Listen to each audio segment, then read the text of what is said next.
Hello दोस्तों, मेरा नाम है दीपक और आज इस वीडियो लेक्चर में हम देखेंगे कक्षा 10 जीव विज्ञान के मोस्ट इंपॉर्टेंट टॉपिक के बारे में। ठीक है ना। तो टॉपिक क्या होने वाला है भाई साहब आपका?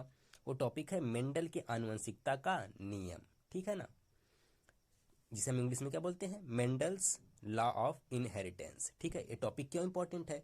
क्योंकि इस टॉपिक से हर साल आपकी यूपी बोर्ड एग्जामिनेशन में क्वेश्चन पूछे जाते हैं। ठीक है ना, तो इसी टॉपिक क्या है, बहुत ही इंपॉर्टेंट है। तो चलिए देख लेते हैं इसमें हम कैसे देखेंगे। आप लोग जानते हैं कि मेंडल के आनुवंशिकता के 3 नियम होते हैं। ठीक है, अगर नहीं जानते हैं तभी आप लोग पढ़ेंगे इसके बारे में। पहला होता है क्या, प्रभाविता का नियम, लॉ ऑफ डोमिनेंस। और दूसरा होता है आपका लक्षणों के पृथक्करण या युग्मकों की शुद्धता का नियम, law of segregation of character. ठीक है, और तीसरा आपका नियम होता है स्वतंत्र अव्यूहन का नियम। ठीक है, लॉ ऑफ इंडिपेंडेंट असॉर्टमेंट। तो इन तीनों नियमों के बारे में हम बारी बारी से करके पढ़ेंगे। ठीक है ना, लेकिन इस वीडियो लेक्चर में हम मेनली बात करेंगे मेंडल के प्रभाविता के नियम के बारे में।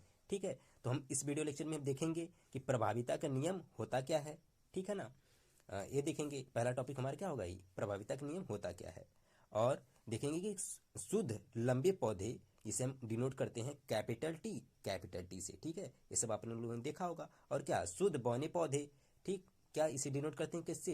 इसे हम प्रदर्शित करते हैं स्मॉल टी से। ठीक है ना, इनके भी संकरण कैसे करवाया जाता है, इसको भी, इस रेखा चित्र को भी देखेंगे अच्छे तरीके से। ठीक, तो यही सब हमारा आज का टॉपिक होने वाला है। चलिए देख लेते हैं टॉपिक क्या है हमारा सब। मेंडल के आनुवंशिकता का नियम, मेंडल्स लॉ ऑफ इनहेरिटेंस।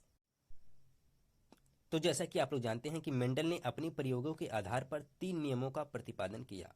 इन नियमों को मेंडल के आनुवंशिकता का नियम के नाम से जाना जाता है, जो निम्न प्रकार के हैं। ठीक है ना, इसको आप पढ़ लीजिए ऐसे। पहला क्या है आपका, प्रभाविता का नियम। तो इस वीडियो लेक्चर में हमने यही देखना है, प्रभाविता का नियम। तो चलिए देख लेते हैं इसमें क्या क्या लिखा गया है। इस नियम के अनुसार जब परस्पर विपरीत लक्षणों वाले पौधों के बीच संकरण कराया जाता है तो F1 पीढ़ी की संतानों में जो लक्षण प्रदर्शित होता है उसे प्रभावी लक्षण कहते हैं, तथा जो लक्षण प्रदर्शित नहीं होता है उसे अप्रभावी लक्षण कहते हैं।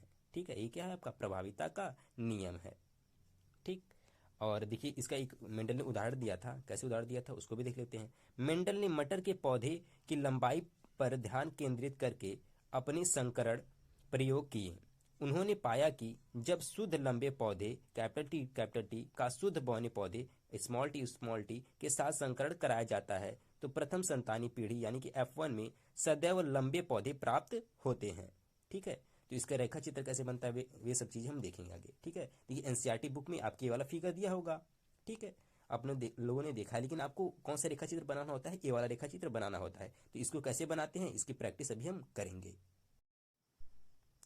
तो इसके लिए भाई साहब सबसे पहले हम ऐसे लिख लेते हैं, शुद्ध लंबा पौधा, और इसका क्रॉस कराएंगे किससे, शुद्ध बौने पौधे के लिए। और देखिए शुद्ध लंबे पौधे के लिए हम क्या लिखते हैं, कैपिटल टी। और ऐसे ही किसके लिए, शुद्ध बौने पौधे के लिए लिखते हैं स्मॉल टी। ठीक है ना, इसको ऐसे लिख देते हैं। फिर इनसे क्या बनाते हैं, युग्मक बनाते हैं। इनसे क्या बनाएंगे हम सब, युग्मक बनाएंगे। और देखिए युग्मक इससे किसे, 2 प्रकार के युग्मक बनेंगे, कैपिटल टी बनेगा, और उसी प्रकार इसका भी युग्मक बना देंगे भाई साहब। इससे भी क्या होगा, 2 तरह के युग्मक ही बनेंगे, कौन से, स्मॉल टी और स्मॉल टी। ठीक है ना, ऐसे क्या हो गया, आपका युग्मक बन गया। ठीक, फिर उसके बाद क्या करेंगे, उसके बाद देखिएगा इसमें से शुद्ध लंबे पौधे को क्या मान लिया हमने, मेल मान लिया, और इसको क्या बना लिया, फीमेल, यानी इसको नर मान लिया, किसको, शुद्ध लंबे पौधे को। और इसको क्या मान लिया, फीमेल मान लिया, यानी कि इसको क्या मान लिया हमने, मादा मान लिया। ठीक, किसी को भी मान सकते हैं आप। ठीक है, फिर इसका इसमें गुणा कर देते हैं, फिर इसका इसमें गुणा करेंगे। ठीक है, ये क्या हो जाएगा, कैपिटल टी स्मॉल टी। फिर इसका स्मॉल टी इसमें करेंगे तो वही चीज़ मिलेगा, कैपिटल टी स्मॉल टी। ठीक है ना, फिर इसका भी ऐसे इसमें ऊपर वाले में गुणा, कैपिटल टी स्मॉल टी। ठीक है, ये भी क्या हो गया। अब फिर इसका इसमें गुणा, फिर कैपिटल टी स्मॉल टी। ठीक है, तो आप एक चीज़ देख पा रहे होंगे कि सब में क्या है, एक ही जैसा है, क्या है, कैपिटल टी स्मॉल टी है, और इसे हम क्या बोलते हैं, F1 पीढ़ी। तो इसका परिणाम कैसे लिखते हैं भाई साहब, देखिए परिणाम में हमें क्या मिला, सब में एक ही तरह की चीज़ें मिली, क्या मिली, कैपिटल टी और स्मॉल टी। तो हमने ऐसे देखा था उदाहरण में कि सभी पौधे कैसे थे, लंबे थे।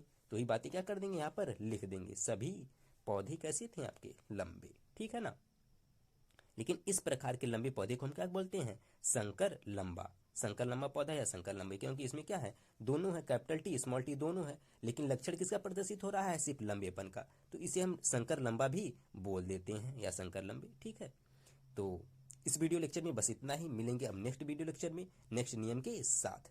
तब तक के लिए बहुत बहुत धन्यवाद। ठीक है, अगर आप लोगों को वीडियो पसंद आता है तो वीडियो को लाइक कर दिया करो यार, और अपने दोस्तों के साथ शेयर भी कर दिया करो।